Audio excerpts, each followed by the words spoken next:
Pasaron 18 meses de psicoterapia intensiva. Catherine venía a verme 1 o 2 veces por semana. Era buena paciente, verbalmente expresiva, capaz de penetrar en lo psíquico y muy deseosa de mejorar. En ese tiempo, exploramos sus sentimientos, sus ideas y sus sueños. El hecho de que supiera reconocer los patrones de conductas recurrentes le proporcionaba penetración y entendimiento. Recordó muchos otros detalles importantes de su pasado, tales como las ausencias de su padre, que era marino mercante, y sus ocasionales arrebatos violentos después de beber en exceso. Comprendía mucho mejor sus relaciones turbulentas con Stuart y expresaba el enojo de manera más apropiada. En mi opinión, por entonces debería haber mejorado mucho. Los pacientes mejoran casi siempre cuando recuerdan influencias desagradables de su pasado, cuando aprenden a reconocer y corregir patrones de conducta inadaptada y cuando desarrollan la capacidad de ver sus problemas desde una perspectiva más amplia y objetiva. Pero Catherine no había mejorado. Aún la torturaban los ataques de ansiedad y pánico. Continuaba las vividas pesadillas recurrentes y todavía la aterrorizaban el agua, la oscuridad y estar encerrada. Aún dormía de manera interrumpida sin descansar. Sufría palpitaciones cardíacas. Continuaba negándose a tomar medicamentos por temor a ahogarse con las píldoras. Yo me sentía como si hubiera llegado a un muro. Por mucho que hiciera, el muro seguía siendo tan alto que ninguno de los dos podía franquearlo. Sin embargo, este sentimiento de frustración me dio todavía mayor decisión. De algún modo ayudaría a Catherine. Y entonces ocurrió algo extraño. Aunque tenía un intenso miedo a volar y debía darse coraje con varias copas al subir a un avión, Catherine acompañó a Stuart a un congreso médico que se realizó en Chicago en la primavera de 1982.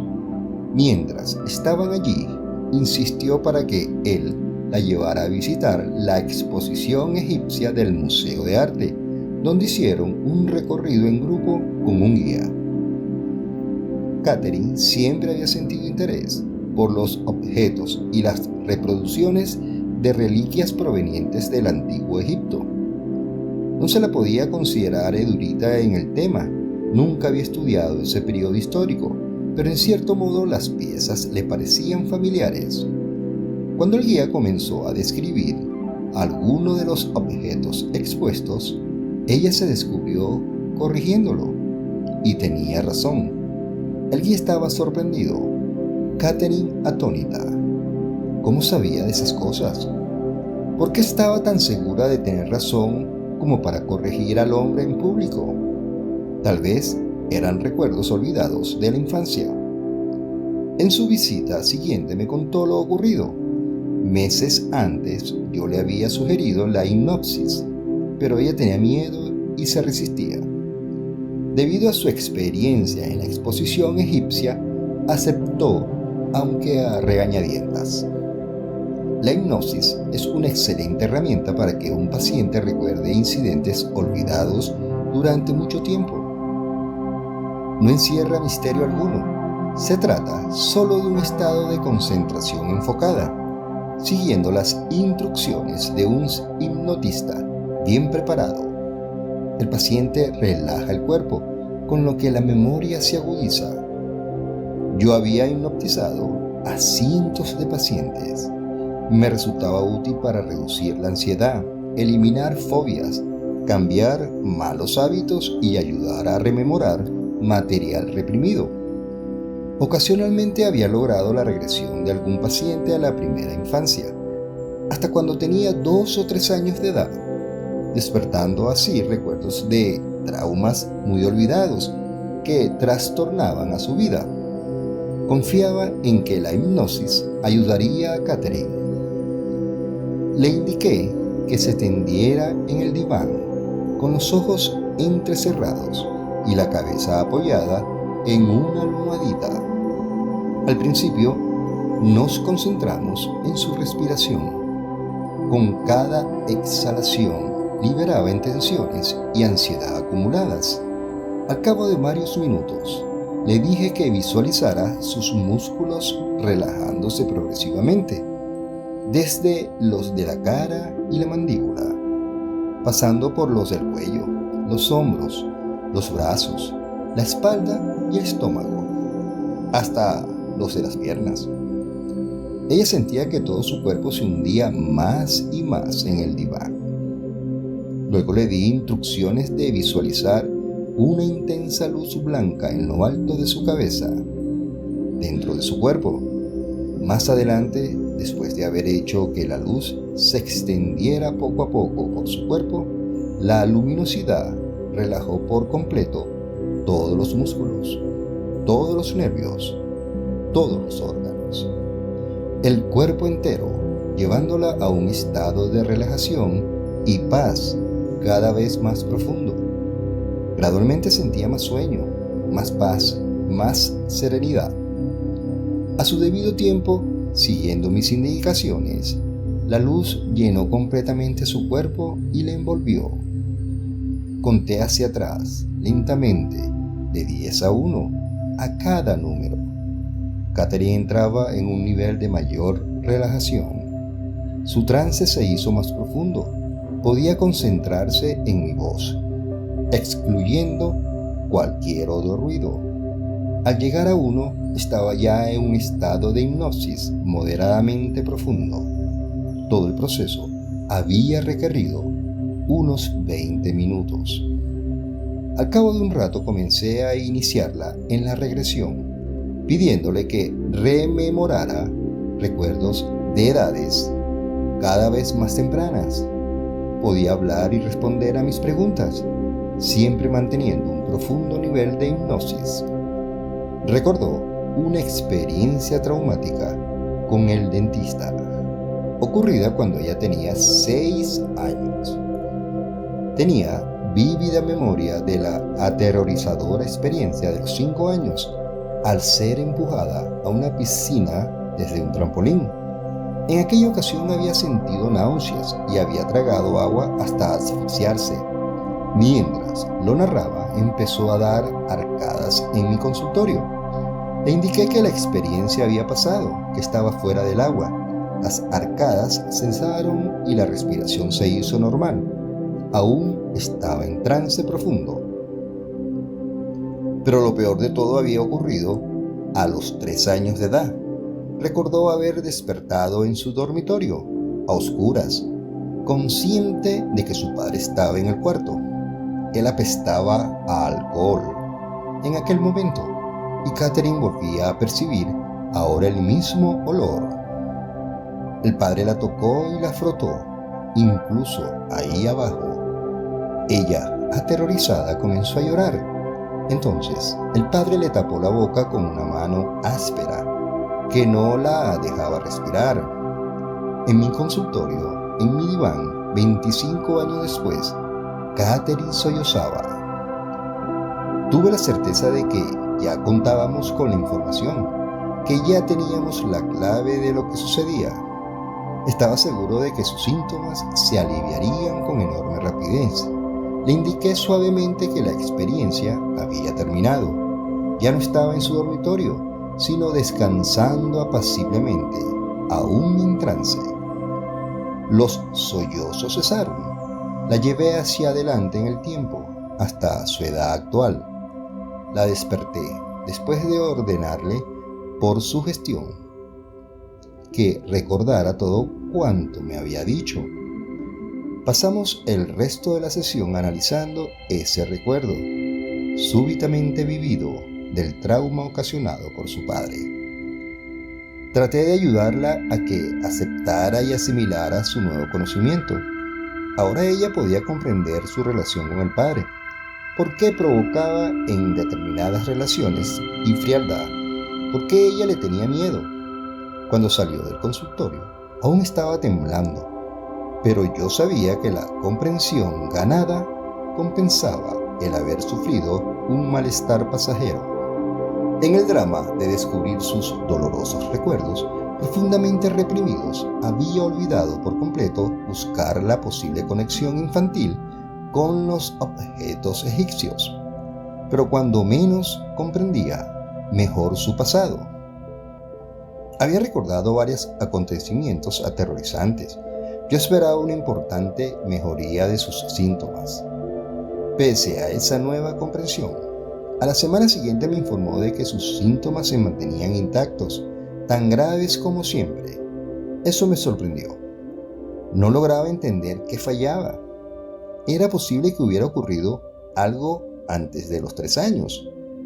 Habíamos descubierto motivos sobrados para que te metiera a las asfixias, el agua, a la oscuridad y al estar encerrada. Sin embargo, los miedos penetrantes, los síntomas, la ansiedad desmedida aún devastaban su vida consciente.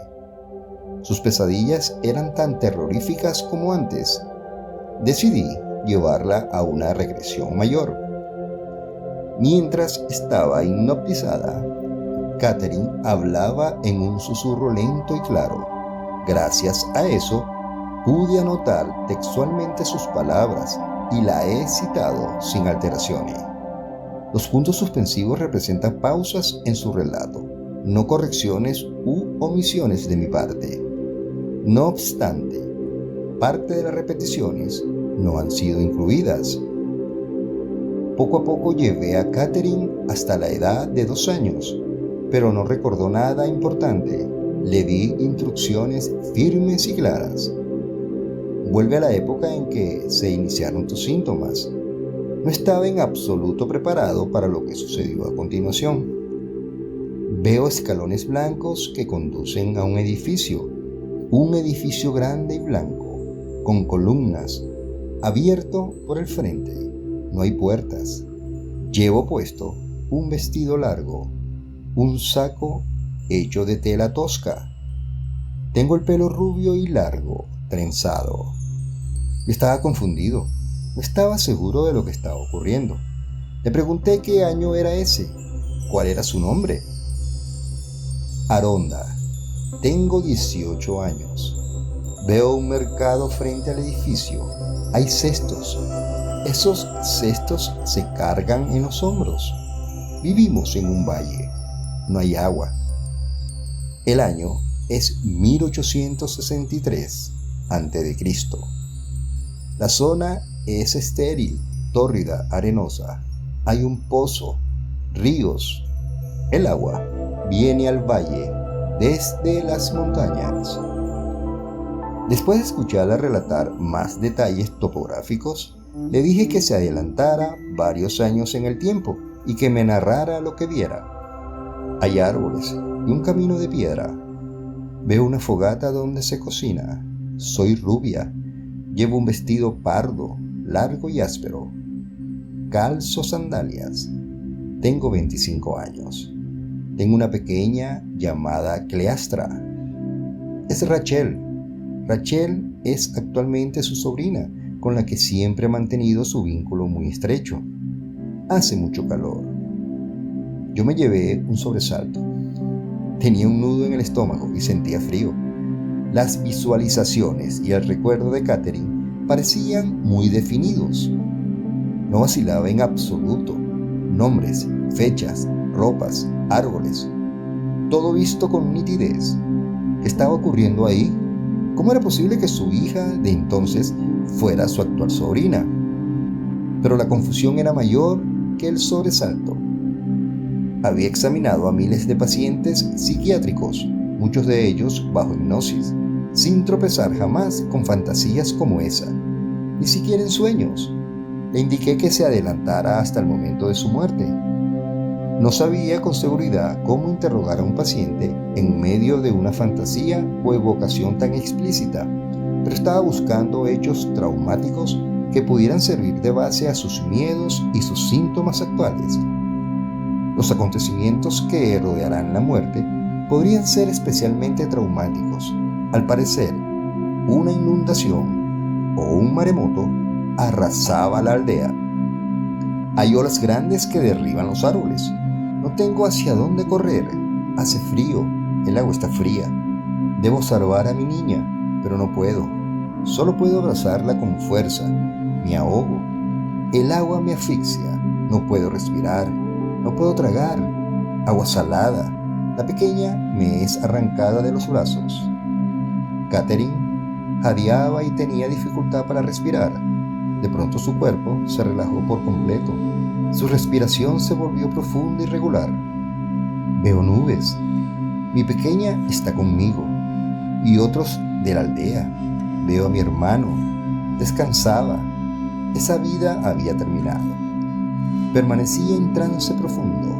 Yo estaba estupefacto. Vidas anteriores. Reencarnación.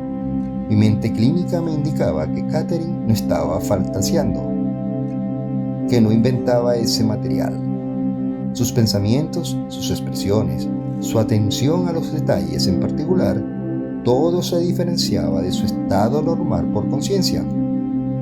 Por la mente me cruzó toda la gama de diagnósticos psiquiátricos posibles, pero su estado psíquico y su estructura de carácter no explicaban esas revelaciones. ¿Esquizofrenia? No. Catherine nunca había dado muestra de trastornos cognitivos o de pensamientos. Nunca había sufrido alucinaciones auditivas ni visuales.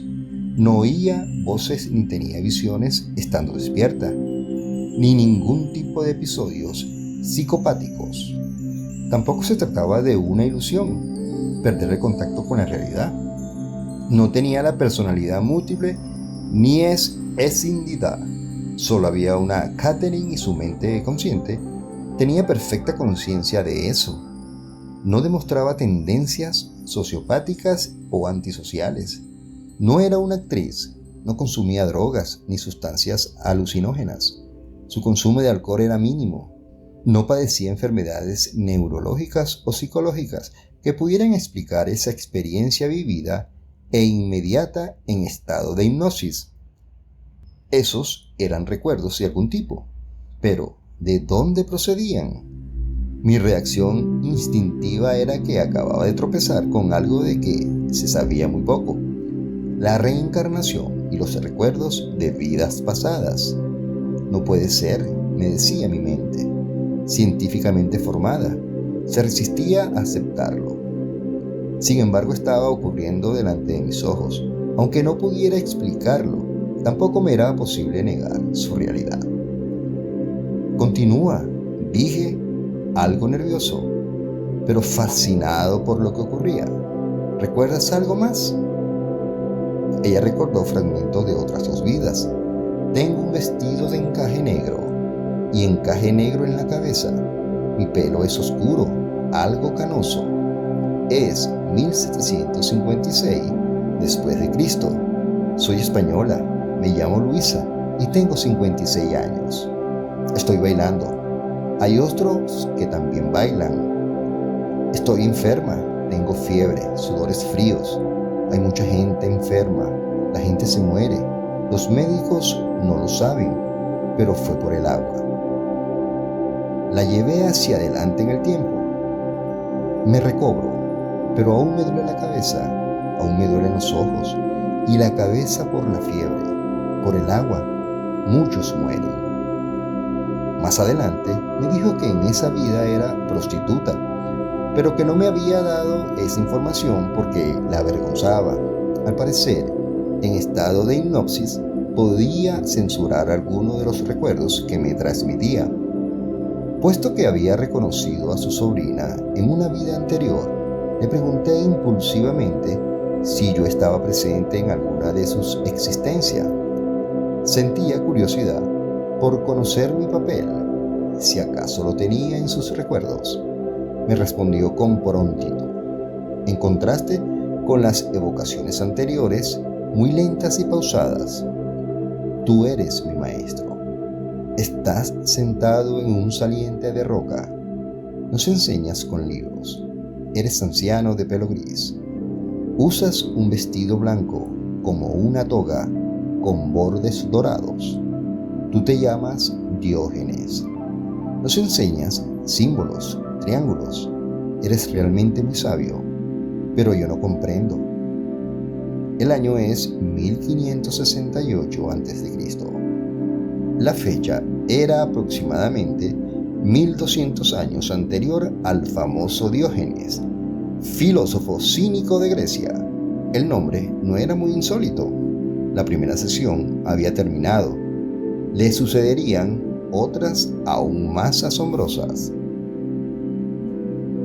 Cuando Catherine se hubo ido, y durante varios días más, reflexioné mucho en los detalles de la regresión hipnótica. Reflexionar es natural en mí. Muy poco de los detalles que emergieran de una hora de terapia, incluso de las normales, escapaban a mi obsesivo análisis mental, y esa sección difícilmente podía considerarse normal. Por añadidura, era muy escéptico con respecto a la vida después de la muerte, la reencarnación, las experiencias de abandono del cuerpo y los fenómenos de ese tipo. Después de todo, según pensaba la parte lógica de mi persona, eso podía ser fantasía de Catherine. En realidad, me sería imposible demostrar la veracidad de sus aseveraciones o visualizaciones, pero yo también tenía conciencia, aunque mucho más difusa, de un pensamiento menos emocional. Mantén la mente abierta, me decía. La verdadera ciencia comienza por la observación. Sus recuerdos podían no ser fantasías ni imaginación. Podía haber algo más de lo que estaba a la vista o al alcance de cualquier otro sentido. Mantén la mente abierta, consigues más datos. Otro pensamiento me importunaba. Catherine, tan propensa a temores y ansiedades desde siempre, no tendría demasiado miedo de volver a someterse a la hipnosis. Resolví no llamarla, que ella también digiriera la experiencia. Esperaría a la semana siguiente. Una semana después, Catherine entró alegremente en mi consultorio para la siguiente sección de hipnosis. Hermosa de por sí, estaba más radiante que nunca. Me anunció feliz que su eterno miedo a ahogarse había desaparecido. El miedo a asfixiarse era algo menor. Ya no la despertaba la pesadilla del puente que se derrumbaba. Aunque había recordado los detalles de su vida anterior, aún no tenía el material realmente asimilado.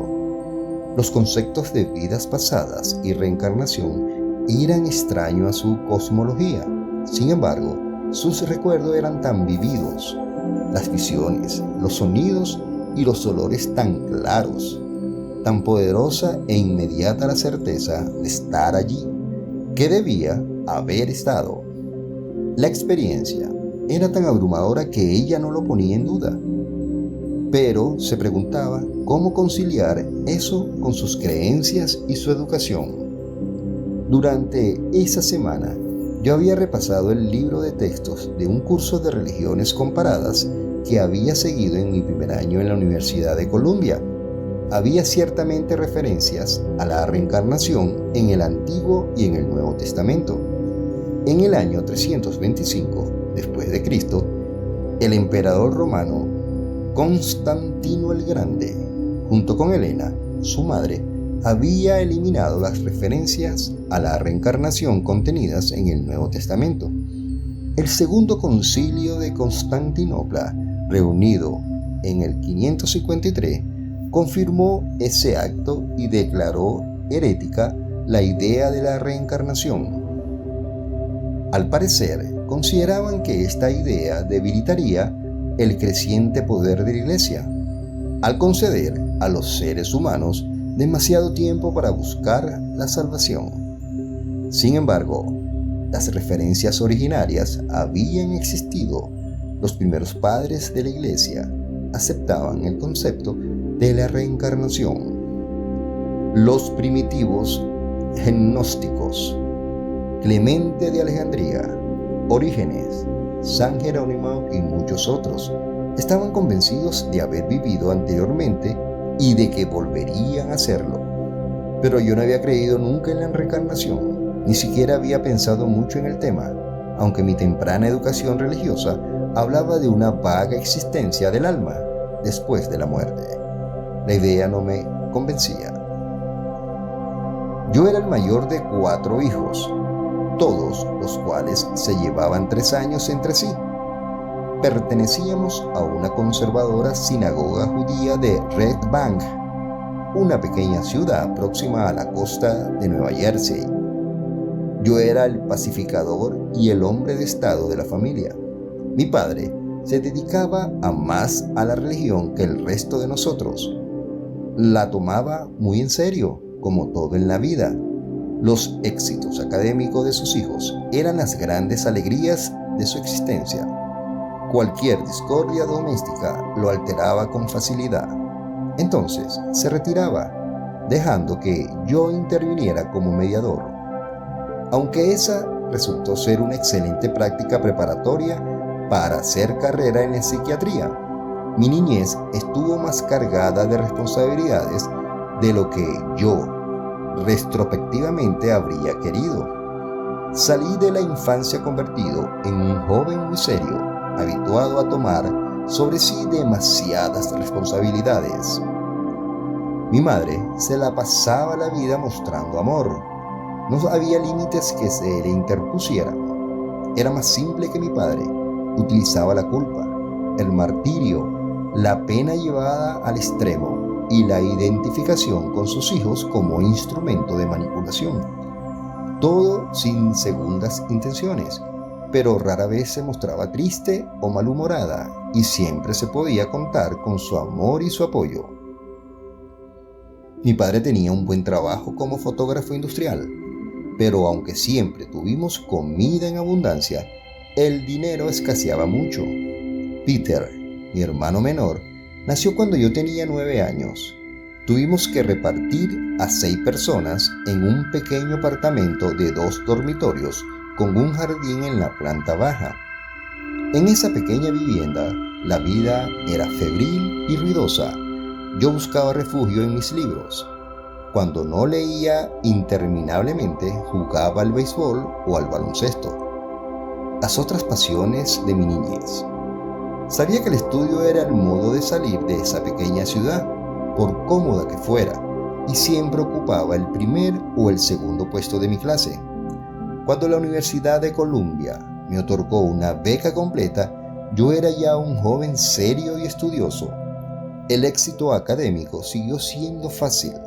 Terminé los estudios de química y me gradué con honores. Decidí entonces dedicarme a la psiquiatría, pues esa actividad combinaba mis intereses por la ciencia en la fascinación que sentía por el funcionamiento de la mente humana. Por añadidura, la carrera médica me permitía expresar mi interés y mi compasión por el prójimo. Mientras tanto, había conocido a Carole durante unas vacaciones pasadas en un hotel de Cascade Mountain, donde yo trabajaba de camarero y ella se hospedaba. Ambos experimentamos una inmediata atracción mutua, una fuerte sensación de familiaridad y bienestar. Intercambiamos cartas, nos frecuentamos, nos enamoramos y cuando empecé mi carrera ya estábamos comprometidos. Ella era inteligente y hermosa. Todo parecía estar acomodándose. Pocos jóvenes se preocupan por la vida, la muerte y la vida después de la muerte, menos aún cuando todo marcha con facilidad. Yo no era la excepción. Estaba dedicado a la ciencia. Aprendía a pensar de manera lógica y desapasionada, a exigir demostraciones. La carrera de medicina y la resistencia en la Universidad de Yale hicieron que cuajara todavía más en mí el método científico. Mi tesis de investigación versó sobre la química del cerebro y el papel de los neurotransmisores, que son los mejores químicos del tejido cerebral. Me incorporé a la nueva raza de psiquiatras biológicos, los que mezclaban las teorías psiquiátricas tradicionales y sus técnicas con la nueva ciencia de la química cerebral. Escribí muchos artículos científicos, di conferencias locales y nacionales y me convertí en un verdadero personaje dentro de mi especialidad. Era un poco obsesivo, empecinado e inflexible, pero estos rasgos resultaban útiles para un médico. Me sentía completamente preparado para tratar a quien quiera que se prestara en mi consultorio en busca de terapia. Y en aquel momento, Catherine se convirtió en Aronda, una joven que había vivido en el año de 1863 a.C. ¿O acaso era al revés? Y ahí estaba otra vez, feliz como nunca la había visto antes. Una vez más, temí que Catherine tuviera miedo de continuar. Sin embargo, se dispuso ansiosamente para la hipnosis y se distendió rápidamente. Estoy arrojando guirnaldas de flores al agua, en una ceremonia. Tengo el pelo rubio y trenzado. Llevo un vestido pardo dorado y sandalias. Alguien ha muerto. Alguien de la casa real. La madre. Yo soy una sirvienta de la casa real y ayudo con la comida. Ponemos los cuerpos en salmuera durante 30 días. Cuando se secan, se extraen las partes. Lo huelo los cadáveres. Había vuelto espontáneamente a la vida de Aronda, pero a una parte diferente, en la que su función consistía en preparar los cadáveres después de la muerte. En un edificio aparte, continuó. Puedo ver los cuerpos. Estamos envolviendo cadáveres. El alma pasa al otro lado. Cada uno se lleva sus pertenencias a fin de prepararse para la vida siguiente, más grandiosa. Estaba expresando algo que parecía el concepto egipcio de la muerte y el más allá, diferente de todas nuestras creencias. En esa religión, uno podía llevarse sus pertenencias consigo. Dejó esa vida y descansó. Hizo una pausa de varios minutos antes de entrar en un tiempo que parecía antiguo. Veo hielo colgando de una cueva, rocas. Describió vagamente un sitio oscuro y miserable. Se sentía visiblemente incómoda. Más adelante detalló lo que había visto de sí misma. Era fea, sucia y maloliente, y partió hacia otro tiempo. Hay algunos edificios, un carro con ruedas de piedra. Tengo el pelo castaño, cubierto con un paño.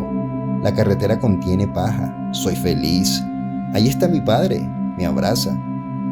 Es Edward, el pediatra que le aconsejó insistentemente que consultara conmigo. Es mi padre. Vivimos en un valle con árboles. En el patio hay olivos e higueras. La gente escribe en papeles. Están cubiertos de marcas raras, parecidas a letras. La gente escribe todo el día para hacer una biblioteca. Estamos en 1536 a.C. La tierra es estéril. Mi padre se llama Perseo. El año no correspondía exactamente, pero tuve la seguridad de que estaba en la misma vida sobre la que se había informado en la sesión anterior. La llevé hacia adelante en el tiempo, sin apartarla de esa vida. Mi padre te conoce, se refería a mí. Tú y él conversáis sobre las cosechas, la ley y el gobierno.